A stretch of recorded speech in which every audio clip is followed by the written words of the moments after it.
Let's start with something uncomfortable but necessary. Most people are not stuck because they lack talent, resources, or opportunity. They're stuck because their attention is divided. In a world that profits from distraction, focus has become a rare skill. And the most dangerous distraction isn't entertainment, it's comparison. Watching how fast someone else is moving, how much they have, how far they've gone. Without realizing it, you begin living life as a spectator, analyzing other people's progress instead of building your own. Here's the psychological truth. The human brain was never designed to process this many reference points. When you constantly compare yourself to others, your mind shifts from growth mode into judgment mode. You stop asking, how can I improve? And start asking, why am I behind? That question doesn't lead to clarity, it leads to anxiety. And anxiety fragments focus. It pulls you out of the present moment where real work happens and traps you in imagined timelines that don't belong to you. Philosophically, comparison is a form of surrender. The moment you define your worth using someone else's position, you give away your autonomy, your standards, your pace, your sense of progress. None of them are yours anymore. You're reacting instead of creating. And reaction is always weaker than intention. In 2026, focusing on yourself means reclaiming authorship over your own life. It means deciding that your path doesn't need validation to be valid. Think about this. No two lives operate under the same variables. Different starting points, different responsibilities, different psychological wiring, different seasons. Yet we measure ourselves using the same external scoreboard. That's not logic. That's social conditioning. When you internalize someone else's timeline, you sabotage your own. Real focus begins when you accept that your journey requires solitude, patience, and an honest assessment of who you are right now, not who the internet says you should be. And here's where discipline comes in. Focusing on yourself doesn't mean ignoring the world. It means filtering it. You choose what deserves your attention and what doesn't. Attention is currency. Wherever you spend it, something grows. Spend it on envy and insecurity grows. Spend it on curiosity and skill grows. Spend it on resentment and bitterness grows. The disciplined mind asks one simple question repeatedly. Is this helping me become who I say I want to be? If the answer is no, it's noise. There's also a deeper identity shift that happens when you stop watching everyone else. You stop performing. You stop explaining your plans. You stop seeking permission. You move from external motivation to internal alignment. And that's powerful because internal alignment doesn't collapse when applause disappears. It doesn't panic when results take time. It understands that progress is often invisible before it becomes undeniable. When you focus on yourself, you begin to notice patterns, your strengths, your weaknesses, your triggers, your habits. That self-awareness is the foundation of mastery. You can't improve what you refuse to examine. And you can't examine yourself honestly if your eyes are always on someone else. Focus turns self-knowledge into leverage. It allows you to make intentional adjustments instead of emotional reactions. Let's be clear. This isn't about isolation or arrogance. It's about responsibility. You are responsible for the quality of your thinking, the direction of your energy, and the consistency of your effort. No one else can manage that for you. When you stop obsessing over how others are living, you gain the mental space to ask better questions about your values, your priorities, your standards. So as you move forward, remember this, your life changes when your attention changes. Stop watching from the sidelines. Step back into your own lane. Because once you stop measuring your life against everyone else, the next truth becomes impossible to ignore. Your future isn't shaped by how you feel in a moment, but by what you repeatedly do. Feelings are temporary. They fluctuate with sleep, stress, praise, and pressure. Habits, on the other hand, are structural. They quietly build the architecture of your life. In 2026, focusing on yourself means accepting that your daily routines, not your intentions, are what determine your direction. Psychologically, this matters because the brain is a pattern recognition machine. It doesn't respond to occasional effort, it responds to consistency. Every action you repeat strengthens a neural pathway. Over time, those pathways become default behaviors. That's why waiting to feel ready is such a dangerous strategy. The brain doesn't change through motivation, it changes through repetition. You don't become disciplined because you feel disciplined. You feel disciplined because you practice disciplined behavior long enough for it to become familiar. There's also a philosophical dimension here that often gets ignored. If you only act when you feel inspired, you're allowing your internal state to control your external outcomes. That's a fragile way to live. Ancient thinkers understood this long before modern psychology caught up. They believed freedom came from self-governance, the ability to act according to principle rather than impulse. Discipline is not punishment, it's autonomy. It's choosing long-term meaning over short-term comfort. Most people underestimate how powerful small, boring actions can be. They look insignificant in the moment, but compounded over time, they reshape identity. Reading 10 pages a day doesn't feel heroic. Training when you're tired doesn't feel glamorous. Showing up when no one is watching doesn't feel rewarding at first. But those are the actions that teach the mind a critical lesson: I can be trusted. Self-trust is the real currency of confidence. Once you have it, momentum follows. And let's talk about motivation honestly. Motivation is a response, not a requirement. It often arrives after progress, not before it. When you act first, even without emotional drive, your brain rewards you with a sense of competence. That competence fuels motivation. This is why disciplined people appear motivated. They build systems that carry them forward when emotions fall behind. They don't negotiate with their mood. They follow their standards. Focusing on yourself in 2026 means designing your days with intention, not perfection, intention. You don't need a dramatic overhaul, you need alignment. Ask yourself what behaviors your future self would consider non-negotiable. Then start treating them that way now, not someday, not when it's convenient, now. Consistency turns effort into identity. Eventually you stop saying, I'm trying, and start saying, this is who I am. There's also resilience embedded in habit. When life becomes unpredictable, and it will, habits provide stability. They give you something to return to when circumstances shift. Feelings can be hijacked by chaos. Routines cannot. That's why disciplined individuals recover faster from setbacks. They don't rely on emotional momentum, they rely on structure. Structure creates continuity, and continuity creates progress. So understand this every day, whether you realize it or not. You are voting for the person you are becoming. One action at a time, one choice at a time. You don't need to feel powerful to act powerfully. You need to act powerfully to become powerful. And the moment you commit to your habits, regardless of how you feel, you stop waiting for the future and start building it.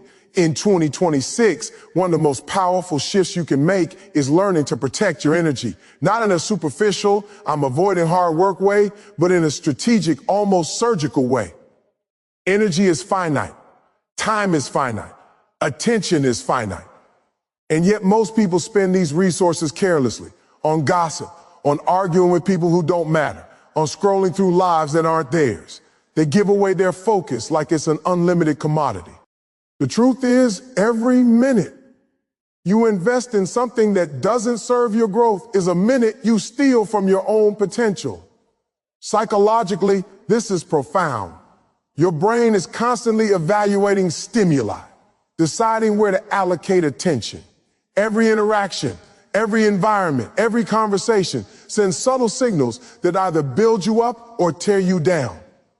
If you consistently expose yourself to negative voices, energy-draining habits, or chaotic environments, your mind internalizes that chaos.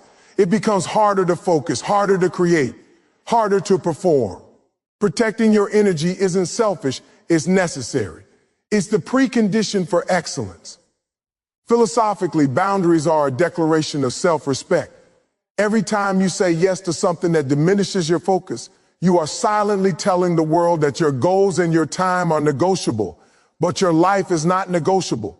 Your growth is not optional. The people, habits, and environments you allow in your sphere define the trajectory of your progress. When you start treating your attention as precious, you begin making decisions with clarity. You no longer react impulsively. You act intentionally. This doesn't mean cutting yourself off from everyone. It doesn't mean becoming rigid or isolated. It means learning discernment, choosing wisely what deserves your mental and emotional bandwidth. Who do you spend hours listening to? Who do you follow online? What messages do you allow to shape your perception of reality? These choices, small as they seem, compound into either acceleration or stagnation. In 2026, acceleration requires vigilance. There's also a deeper psychological truth here. Energy protect. Ion is closely tied to emotional regulation. When you allow external chaos to infiltrate your inner world, you become reactive instead of proactive. You respond with emotion rather than strategy. You chase attention instead of purpose, and that is exhausting. Protecting your energy is not about avoidance. It's about creating a mental ecosystem where your focus can flourish, where your thoughts are not constantly hijacked by noise, but directed toward your growth. Consider the metaphor of a vessel. Your mind and body are containers. They can only hold so much before overflow turns to waste. Negative influences, unnecessary drama, and toxic interactions are leaks. If you do not patch them, your energy disperses and nothing meaningful fills the space. But when you control what enters your vessel, when you consciously filter interactions and environments, you conserve energy.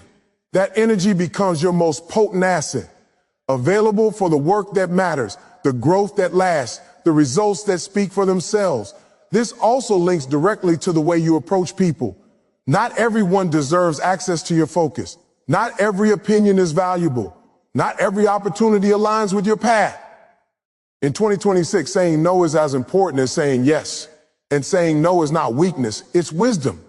It is the acknowledgement that you cannot do everything, that not every voice is equal, and that the quality of your attention determines the quality of your life.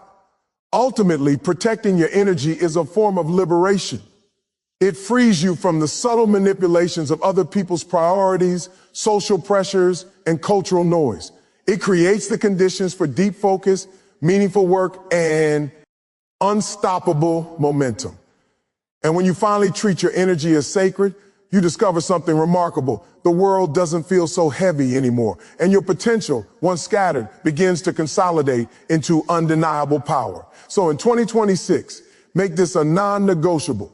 Protect your energy, guard your attention, and choose your influences like a master strategist. The people you allow in, the habits you nurture, and the environments you inhabit will decide the quality of your year and the quality of your life. Guard it fiercely, because energy is not just fuel. It is the foundation of everything you will become. In 2026, one of the most underestimated tools you can use is silence. And I'm not talking about quiet in the sense of doing nothing. I'm talking about intentional silence, a strategic withdrawal from noise, from commentary, from the compulsion to explain, defend, or broadcast every move you make. Silence is a statement. It's not a sign of weakness, it's a sign of control. It's the discipline to let your actions speak louder than your words. And in a world obsessed with display, that is a form of power that is almost invisible to others, but transformative for you. Psychologically, silence works because it shields your energy from unnecessary friction. Every time you explain your plans, justify your choices, or seek approval, you are giving away mental bandwidth that could be spent on execution.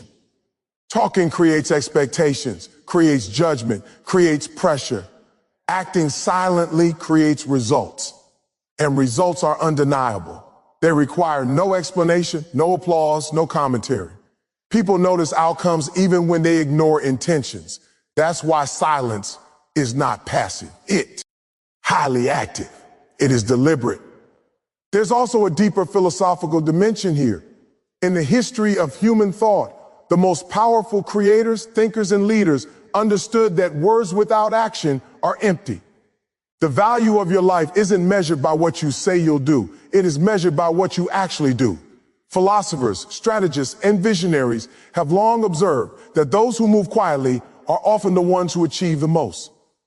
Because while others are distracted by appearances, the silent remain focused on substance. And substance is what lasts. Silence also nurtures self-reliance. When you stop broadcasting your every move, you stop seeking validation. You stop looking for permission to exist, to grow, to excel. Your confidence becomes internal. Your momentum becomes internal. That is far more sustainable than the temporary lift from likes, comments, or recognition. External applause is fleeting. Internal mastery is permanent. And when you combine internal mastery with action, the results become unstoppable. But here's the nuance most people miss. Moving in silence does not mean inactivity. It means intentional action, calculated steps, and consistent execution while remaining unobserved. It's about controlling your narrative through work, not words. You can spend years telling people who you are and what you want, but one achievement can redefine everything instantly. Silence allows that achievement to arrive without compromise, without distortion, and without the dilution that comes from overexposure. The practical reality is this: every person who succeeds beyond ordinary levels has learned to manage attention. They know that visibility can be a double-edged sword. When you talk too much, you attract scrutiny, opposition, and sometimes sabotage. When you act first, quietly, your results speak for you before opinions have a chance to form. That's why silence is strategic. It buys you time to refine, to learn, to grow, and ultimately to dominate in a way that words alone never could. Philosophically, silence also cultivates patience.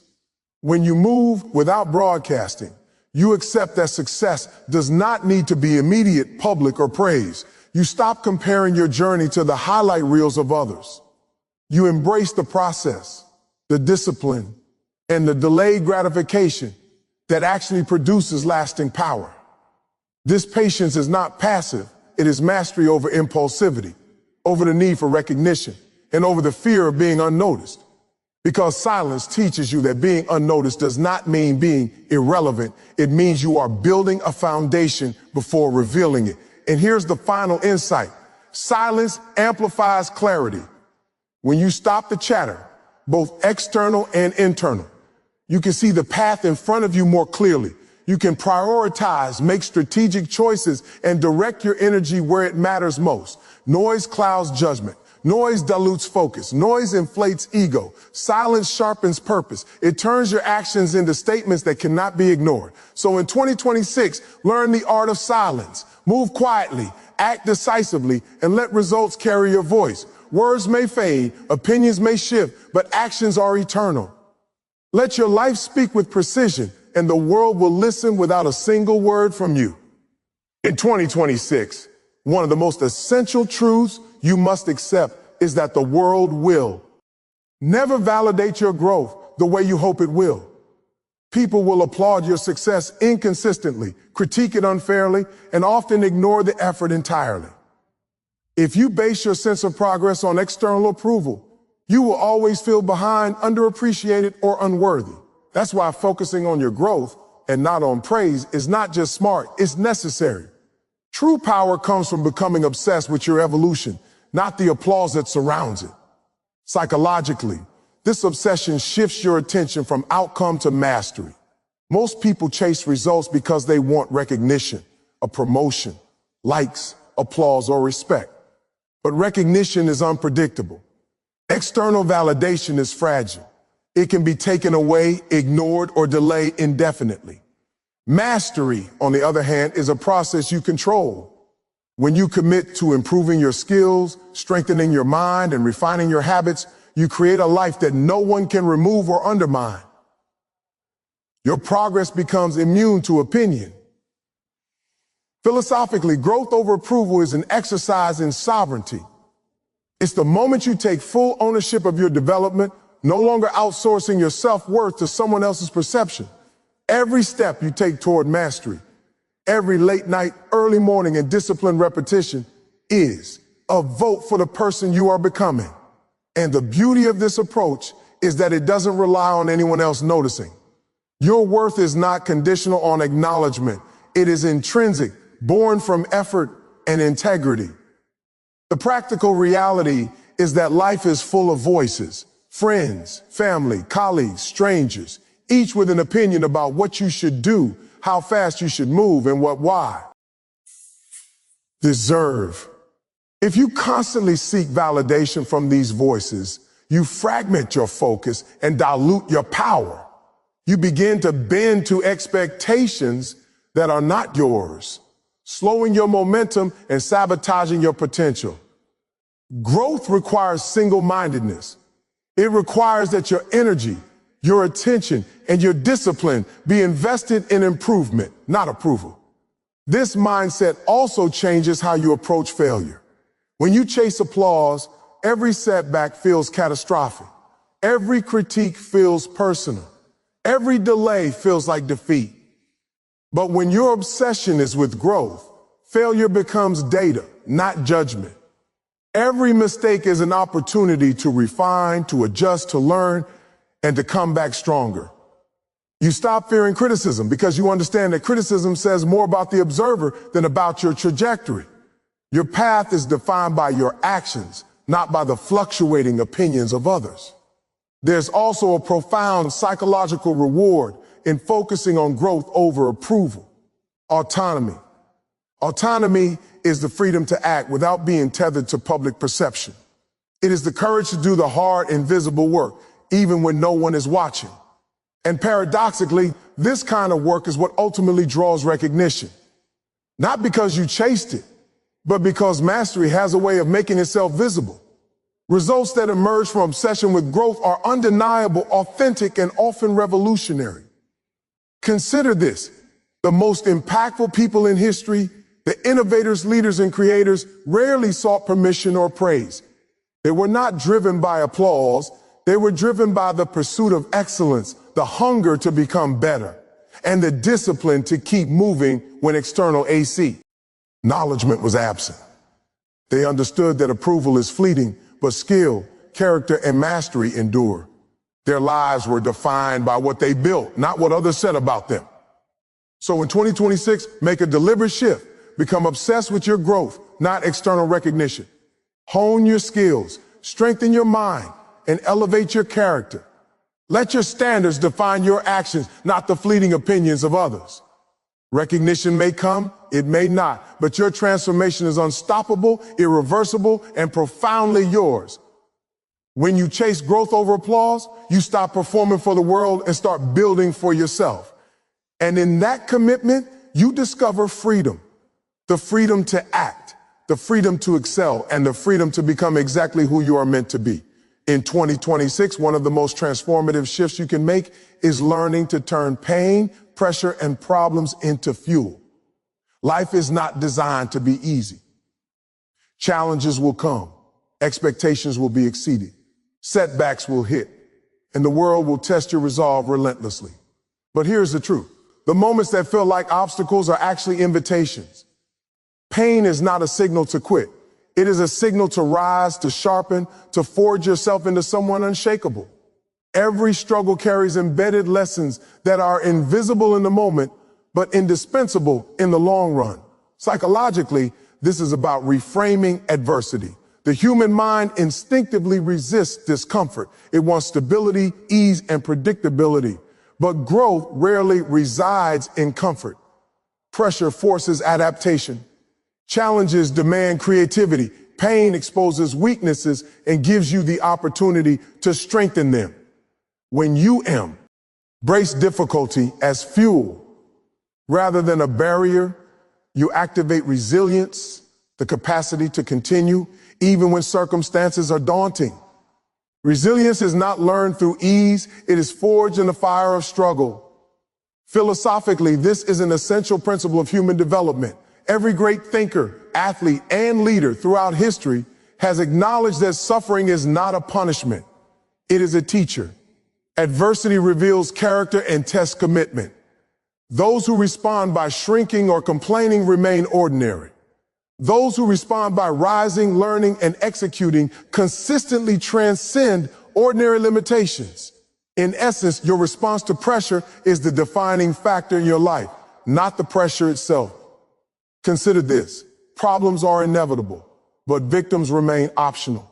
You cannot always control what happens to you, but you can control how you interpret it, how you internalize it, and how you act. Pressure is a lens. It magnifies your choices and priorities. If you approach it passively, it crushes you. If you approach it strategically, it becomes a catalyst. Every challenge contains a hidden opportunity to gain clarity, refine skill, or develop mental toughness. When you begin to see life this way, setbacks no longer feel like punishment. They feel like training grounds. There is also a profound connection between struggle and purpose. Pain forces introspection. Problems demand innovation. Pressure clarifies priorities. When you embrace these experiences rather than resist them, you start to see patterns, identify what truly matters, and align your energy toward what is meaningful. Without pressure, there is often complacency. Without struggle, there is stagnation. The very experiences you may be tempted to resent are often the exact experiences that accelerate your growth if you let them. The practical reality is that life does not pause for preparation. Waiting for easier conditions, fewer obstacles, or a perfect environment is a form of surrender. Growth happens in motion, under pressure in real time. Those who wait for perfect conditions never advance. Those who convert every setback into fuel, however, compound progress in ways that feel almost unstoppable. Energy, determination, and focus intensify when challenges are faced head-on. Adversity is not an interruption. It is the medium through which mastery is cultivated. This mindset also cultivates confidence and mental toughness. When you repeatedly confront obstacles and leverage them, you begin to trust yourself in ways words cannot teach. You know you can endure. You know you can adapt. You know you can create solutions when the situation seems impossible. That self-trust is the foundation of audacity. And audacity is the difference between ordinary effort and extraordinary achievement. So in 2026, stop fearing the difficulties. Stop wishing life would be easier. Stop waiting for the pressure to lift. Instead, look it square in the eye and ask, how can I use this to become saint? Stronger, smarter, and more unstoppable? Every challenge, every setback, every ounce of resistance is an opportunity to fuel your evolution. Pain is temporary. The strength it produces is permanent. The moment you stop running from pressure and start running toward it with purpose, you no longer wait for life to hand you lessons. You create them. You stop being a passenger and become the driver. And when that mindset becomes your standard, no circumstance, no obstacle, no problem will ever have the power to stop you.